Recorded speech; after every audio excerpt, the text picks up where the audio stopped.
బ్రతుకు భాగ్యవంతులం.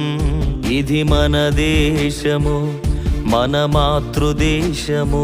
మానవత్వాలతో మనుగడ సాగిద్దాము. సమానతత్వమే ఈ దేశ సంపద. ఈ సౌశీల్యతే మన గుణశీలత.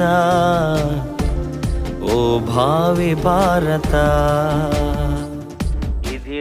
ఒకప్పుడు వేరే దేశాల వాళ్ళు మన దేశానికి వచ్చి మనల్ని బానిసలుగా చేసి మనల్ని పాలిస్తే ఎందరో కుల మత వర్గ జాతి భేదాలు లేకుండా పోరాటం చేసి ప్రాణత్యాగాలు చేసి మనకు స్వాతంత్ర్యాన్ని స్వేచ్ఛా వాయువులను తెచ్చిపెట్టారు. కానీ ఇప్పుడు మళ్ళీ మన దేశంలో మన వాళ్ళు అనుకుంటున్న కొంతమంది రాజకీయ నాయకుల వల్ల, మాది పెద్ద మతం అని చెప్పుకుంటున్న కొంతమంది మతోన్మాదుల వల్ల మన దేశంలో మనం